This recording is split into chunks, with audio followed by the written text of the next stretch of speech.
Hola, te damos la bienvenida al podcast del Caimán.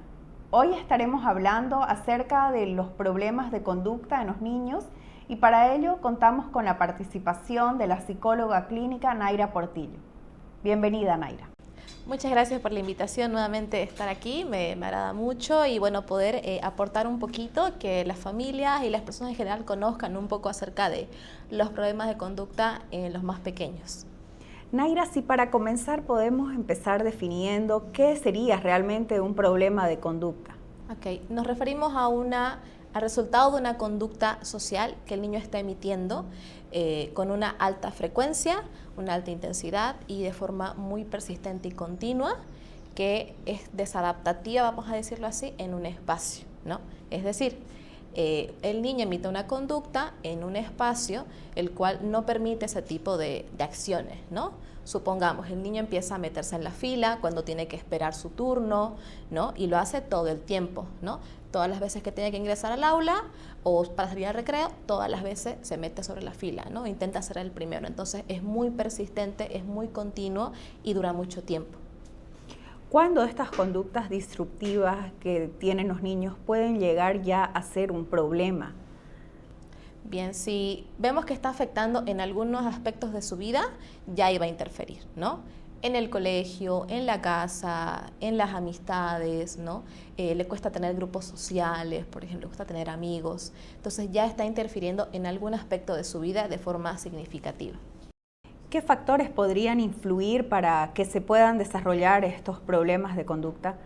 Pueden ser tanto factores, yo les llamo internos y externos, ¿no?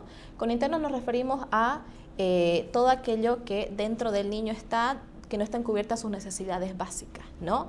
Desde si el niño no ha dormido bien, no ha comido lo suficiente, no ha tenido una buena ingesta del sueño, de la alimentación, o sea, lo básico, que nos referimos a una necesidad básica, no está cubierto, puede desencadenar sí en un problema de conducta, en algunas ocasiones sucede, como también otros factores externos, ¿no? El ambiente en el que está, el clima familiar, cómo es también a veces el estilo de crianza que emitan los padres. Entonces hay tanto elementos internos como externos que influyen. Me imagino que hay una línea delgada entre el berrinche normal que hace un niño y cuando pasa ya a ser un problema. Entonces, ¿cómo nosotros como papás podemos identificar que ya el niño ya no está dentro de lo normal y ya esto se está convirtiendo en un problema? Porque a veces los papás somos un poco ciegos, por decir, capaz, digamos, y no vemos ya que se está volviendo realmente un problema, ¿no?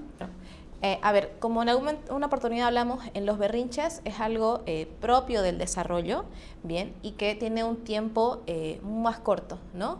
Se presentan los desbordes, hay todo este tema igual de descontrol conductual, motor, empiezan a tirarse al piso, muy usual, ¿no? Pero en el problema de conducta vemos que es muy intenso, es muy frecuente y dura mucho tiempo. Entonces, supongamos, un berrinche va a durar que el niño se tira al piso, llore y grite 5 minutos, 10 minutos, ¿no? En el supermercado. Pero un problema de conducta puede ser todas las veces que vaya al supermercado con cualquier familiar y le va a durar 30 minutos, 40 minutos. Entonces ya vemos que ahí hay una diferencia en cuanto a la intensidad, la frecuencia, cuán persistente es, ¿no? Y otro, que los berrinches sabemos que son esperados en las primeras etapas del desarrollo, ¿no? 3, 4, 5, 6 años. Ya de ahí, como sabemos que es un tema también muy emocional, los berrinches, a partir de los 7, 8 años, el niño ya tiene mayor capacidad de verbalizar. Entonces, lo esperado para un niño dentro de su etapa normal es que ella verbaliza lo que le está molestando o lo que lo está frustrando o incomodando, pero sin que haya una conducta como en los berrinches. Si tengo un niño de 8, 9 años que se me está tirando al piso, está gritando, está jalando el pelo, está rompiendo cosas, no es normal, porque él ya debería lograr verbalizarlo y decir, esto me molesta, esto no me gusta, esto me incomoda. Pero ahí hay que ver un tema también de la edad. Naira, nos decías que el ambiente social puede influir mucho en estos problemas de conducta. ¿Cómo influye el ambiente familiar en los problemas? Va a depender mucho ahí los estilos de crianza que tienen los papás, ¿no? Usualmente hablamos de 3 estilos, ¿no? El estilo que es más permisivo, autoritario y uno más asertivo, ¿no? Y el permisivo y el autoritario son como esos 2 extremos que hay, ¿no? Un papá permisivo es el que da todo, entrega todo, no marca límites, y un estilo autoritario viene a ser el que el papá usualmente que grita, que alza mucho la voz, que no tiene paciencia, que le cuesta hablar de lo que el niño siente, ¿ok? Y el estilo asertivo es mucho más comunicativo, mucho más paciente, intenta conectar, ¿no? Pero cuando hay estos dos extremos, ya sea permisivo o autoritario, suelen ocurrir estos problemas de conducta, ¿no? ¿Y por qué? El estilo de crianza más permisivo justamente no marca límites, ¿no? No le da hasta dónde el niño puede llegar, ¿no? No le marca qué cosas están bien, qué cosas están mal, qué cosas están permitidas en casa o en el colegio, por ejemplo, ¿no? Puedes andar, si querés, descalzo en la casa, pero no puedes hacerlo en el colegio, por ejemplo, o en el supermercado. Entonces ya ahí vamos marcando reglas. Entonces, si no marcamos estas reglas, posiblemente cuando el niño le toque ir a un espacio, el cual sí tiene reglas, el supermercado, el cine, el colegio, la casa de un familiar, ya iba a desencadenar porque no es usual dentro de su ambiente familiar. Ahí no hay reglas, ¿no? Mientras que en el otro, un estilo más autoritario, ¿no? El padre que grita, que no escucha, que solo manda, da órdenes muy, muy estrictas, muy cerradas, el niño no le va a poder permitir también conectar, ¿no? Entonces el niño usualmente va a desbordar, va a tener mucha dificultad para manejar la ira, el enojo, la frustración, y por ende puede desencadenar en llamar ahí la atención de los padres, ¿no? Tratando de conectar. Y en esto que hablas de los límites, ¿cómo deberíamos nosotros marcarle los límites a los chicos y qué importancia tiene la rutina también en este tema? De hecho, la rutina que lo menciona es algo que yo usualmente trabajo con los papás desde eso, de lo más básico, ¿no? Porque a veces no hay rutina en los hogares, lamentablemente. Y con rutina nos referimos a que hayan actividades y acciones específicas en cada momento del día, lo cual le permite tener una mayor estructura, ¿no? Y una mayor organización al niño y así por ende una mayor independencia, ¿no? Horarios para comer, para alimentarse, también para jugar, espacios de ocio súper importante y de socialización. Pero cuando no hay estos espacios como un poquito más marcados, el niño puede estar todo el día con la tablet, todo el día en el teléfono o todo el día botado en la cama, ¿no? Porque no hay como este orden, ¿no?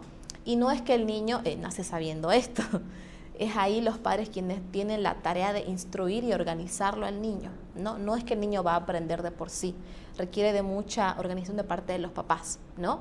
Entonces, cuanto al tema de los límites, va justamente ahí también la rutina, ¿no? Que hay horarios específicos, y que ahí algo que yo recomiendo mucho a los papás es que estos límites o estas tareas o órdenes que demos tiene uno que ser de conocimiento para los niños o para todo el ambiente familiar. Dos, tienen que ser lo más asertivos también posible, ¿no? No es lo mismo que yo le diga, no vas a usar el teléfono a partir de las 11, 10 de la noche, solamente hasta las 9, y yo a esa hora simplemente le quito el teléfono. El niño tiene que conocer esta regla, ¿no? No es que porque sea un niño pequeño no sepa y no tenga acceso a esta información, por el contrario, ¿no? Todos tienen que conocer esto para saber también dónde ubicarlos y también ser muy claros también con las reglas y con las sanciones, ¿no? Si tú no cumpliste tal tarea, entonces se te retira esto, ¿no? Pero si yo por el contrario le cedo, soy un papá más permisivo ahí, le digo ya toma 5 minutos más, usa la tablet nomás porque es viernes, porque estás en tal lugar, entonces ese límite que yo he marcado, yo mismo lo estoy rompiendo. Y por ende mi hijo ahí no va a saber realmente dónde está el límite, porque siendo yo el adulto, yo no estoy marcando esos límites para mí. Naira, sabemos que vos tenés mucha experiencia en el tema de los apoyos visuales. ¿Qué tan importantes serían los apoyos visuales para marcarles la rutina a los niños, sobre todo a los más chicos? Sí, de hecho, les recomiendo mucho a los papás el tema de brindar algún tipo de apoyo, sea visual o sea el mismo material en concreto, ¿no? Cuando hablamos de niños muy pequeños, sí suelen ser muy visuales, que es también un canal de información, ¿no? ¿Qué pasa? Cuando son sobre todo pequeños o tienen dificultades quizás dentro de su desarrollo, el dar mucha información verbal puede como que hacerlos perder un poquito, ¿no? Que se quede en el aire. Exacto, yo le digo, tenés que bañarte a las 5 de la tarde y esto y esto y esto, entonces yo doy un montón de información y el niño queda como que en la luna un poco, ¿no? Como, ¿qué es lo que tenía que hacer más o menos? Entonces, la imagen ahí lo que nos ayuda es a resumir toda esa frase, todo eso que yo quería decirle en una sola imagen, ¿no? O sea, todo lo que yo quería decirle está resumido en este dibujo, en esta fotografía. Entonces le permite ser más conciso la información que yo quiero transmitirle. A las 5 haces esto, esto y esto, estas 3 cosas, suficiente. Entonces también nos aliviana un poco la carga de tener que repetirle todo el tiempo, ¿no? Y poder marcarle, ¿no? Las rutinas visuales en este caso pueden ser desde agendas, pueden ser un checklist, puede ser un calendario. Entonces ahí depende mucho, siempre digo, ¿cuál es el objetivo? ¿Qué es lo que su niño ahorita necesita? Ok, tal vez tiene rutina, pero tal vez necesita organizarse en las tareas, por ejemplo. Entonces quizás una rutina más escolar, ¿no? O quizás le cuesta más, no sé, ir al baño, supongamos. Entonces más tareas dentro de lo que es el aseo y la higiene. Entonces va a depender mucho de los objetivos para que nosotros también adaptemos. No es una regla cerrada ahí, sino más bien depende qué es lo que el niño necesita para que ahí nos apoyemos en este tipo de herramientas. Respecto a las pantallas y la adicción que puede generar las pantallas en los niños, ¿qué tan relacionado puede estar con los problemas de conducta? Bien, ahí yo creo que el tema de las pantallas, sabemos que es algo que ya no podemos escapar. El mundo en el que vivimos es ya totalmente tecnológico, hay pantallas por donde sea, o sea, incluso si queremos como cuidar un poco a nuestros niños más pequeñitos es un poco difícil, pero pienso que ahí podemos utilizarlo, o sea, es un arma de doble filo, ¿no? Podemos utilizarlo para el ocio, para incluso poder generar habilidades, pero por el otro lado que justamente genere como un vicio, ¿no? Como una dificultad también para interactuar más incluso. Entonces, lo que yo recomiendo ahí es que, así como hablamos en las rutinas y en los horarios, también hayan rutinas y hayan periodos específicos para el tema de pantalla, videojuegos, ¿no? Si es que a nuestros niños les gusta, les interesa, que puede ser muy, muy común o usual, pero ahí tienen que haber horarios bien marcados, ¿no? Porque si no, por ejemplo, en edades muy tempranas puede generar dificultades en el lenguaje, un retraso en el lenguaje, muy usual, ¿no? Otras que pasan más tiempo en la pantalla y ya no conectan con otros niños, no juegan con otros niños, entonces también el área social se ve un poco más encarecida. Entonces ahí hay que manejarlo con cuidado y con límites también, ¿no? Puedes usarlo de tal a tal hora o vas a ver este contenido, ¿no? No es simplemente darle la tablet o el teléfono, sino es también, recordemos que nuestros niños están en una exposición total, entonces depende mucho ahí cómo el adulto también vaya gestionando el contenido que vea. Muchas veces por la forma en la que hemos sido criados y que se normalizaba mucho el castigo físico, tendemos a repetir este patrón de crianza en el que todo se soluciona con una palmada o con un chinelazo o lo que sea, ¿no? Entonces, ¿cómo puede afectar el castigo físico en la psicología del niño y cuál sería realmente la consecuencia más acertada cuando tenemos estos desbordes de conducta? Bien, el tema del castigo físico hay que entenderlo que es lamentablemente es algo que está normalizado, ¿no? Por justamente el estilo de crianza en el que hemos muchas veces nosotros vivido o nuestra familia, nuestros padres.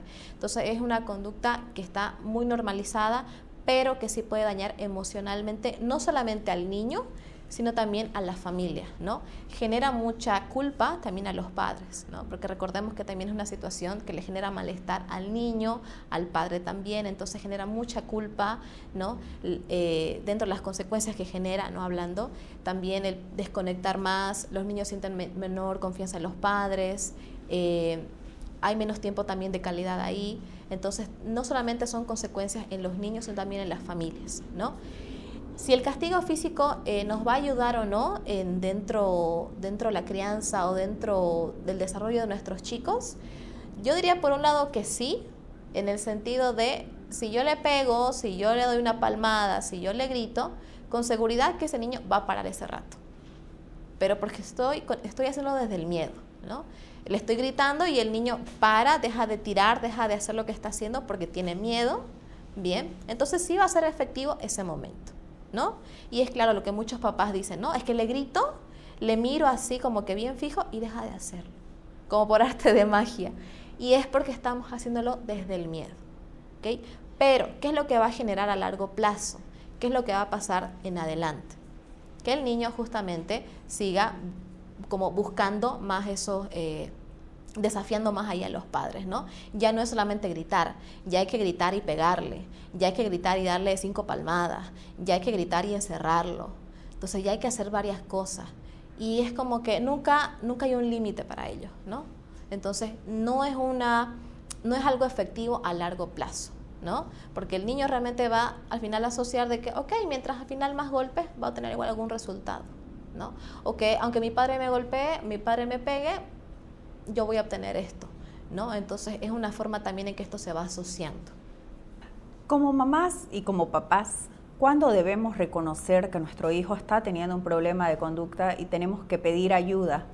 Creo que ahí hay que ser, cuesta un poco, creo, para los papás también dar ese paso, lo cual cuando me llegan a la consulta, yo les agradezco primero porque entiendo que no es fácil, ¿no? Hay muchos comentarios de familiares, quizás del colegio, y cuesta a veces dar ese paso de poder reconocer que hay un problema, ¿ok? Pero mientras más antes o mientras más pronto lo veamos, mucho mejor. Sea así que ocurrió 3, 5 veces en el colegio, ocurrió en una situación complicada en el colegio, en la casa, pueden ya acudir. ¿Por qué? Porque si esperamos a que esto se normalice por 1 año, 3 años en el colegio y el niño viene haciendo las mismas conductas en casa, en el colegio, ya es poco más complicado, no es imposible, pero es complicado hacer esas modificaciones o cambios, porque requieren muchos cambios a veces en la casa y en el colegio, que usualmente sucede. Claro, muchas veces los papás reaccionamos ya cuando los niños son adolescentes y puede ser mucho más difícil, me imagino, ya con un adolescente y la etapa de rebeldía, corregir estos errores, estos problemas, ¿no? Sí, por ejemplo, el ejemplo que pone ahí, en realidad, la adolescencia ya es otro periodo muy diferente.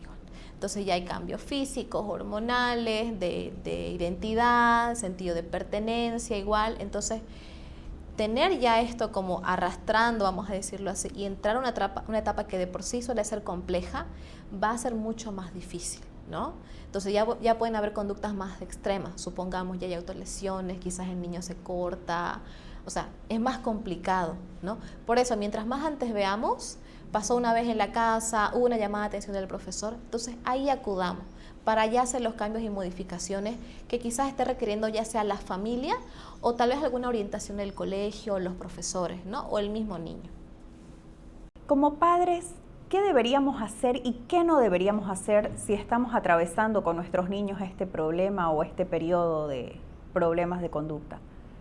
Lo que recomiendo que sí hagamos es justamente acudir a un profesional, porque muchas veces podemos estar continuando con los mismos errores, ¿no? Hago lo mismo y no me funciona. Y ahí se frustran los papás, les generan culpa, entonces como que hay un estancamiento, ¿no? Entonces ahí requiere una orientación de alguien de afuera, ¿no? Eso por un lado.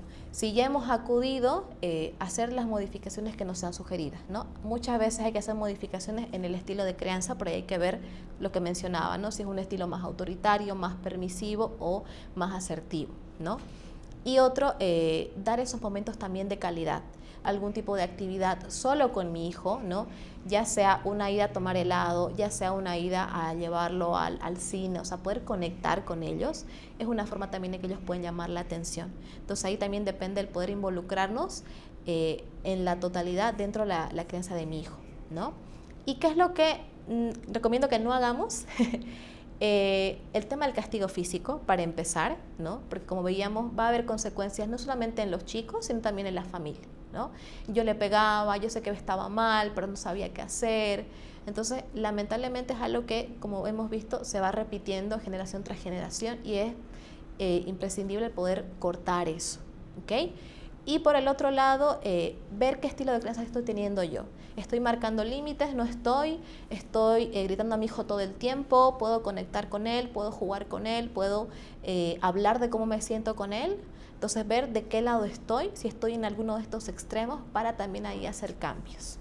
Y me imagino que también es súper importante para nosotros como papás también hacer terapia si es que estamos sobrepasados con esta situación o capaz algún asesoramiento parental o algo por el estilo, ¿no? Exacto. Ahí hay que ver, ¿no? Porque en algunos casos sí requiere hacer la derivación para un psicólogo familiar, y en otros puede ser más con un entrenamiento, ¿no?, parental que llamamos, u orientación. Mayormente ocurre esto, ¿no?